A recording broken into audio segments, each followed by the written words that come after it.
წითელ ხორცსა კალმახისგან მეგობრებო დღეს უნდა მოგიმზადოთ წვადი. წინ გელოდება ძალიან გემრიელი რეცეპტი. პირველ რიგში უნდა კარგად გავრეცხოთ თევზი, მერე მოვაჭრათ თავი. წვადის გაკეთებაც კი შეიძლება თავისგან, მაგრამ მე თავს ვინახავ, სულ ვაგროვ და მერე ვხარშავ. თევზი გავჭრათ შუაზე, ფილე გავანაწილოთ და დავჭრათ აი ესეთ ნაჭრებად, რომ შამფურზე იოლად ავაცვათ.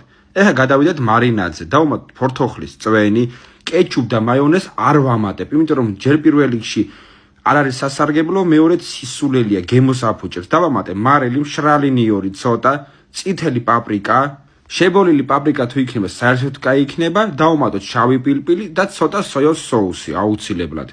კარგად მოურიოთ. მარინადში დავუტოვოთ თევზი 10 წუთი, თევზი დამარინადება მეტი არ ჭირდება, იმიტომ რომ გაფუჭდება თევზის გემო დაიკარგება და ეხლა უნდა ავაცვათ შამფურზე. თევზი შეგვიძლია შევწვათ მაყალზე, მაგრამ ჩემ შემთხვევაში რომ კორპუსში ვარ და არ მაქვს აივანი, წვავ თონეში. ეს არის თონე, რომელიც შეძენათ შეგიძლიათ მანგალ ჯორჯიაში ან დაურეკეთ საკონტაქტო ნომერზე. 6 შამფურიანი გვაქვს 8 შამფურიანი, მუშაობს დენზე.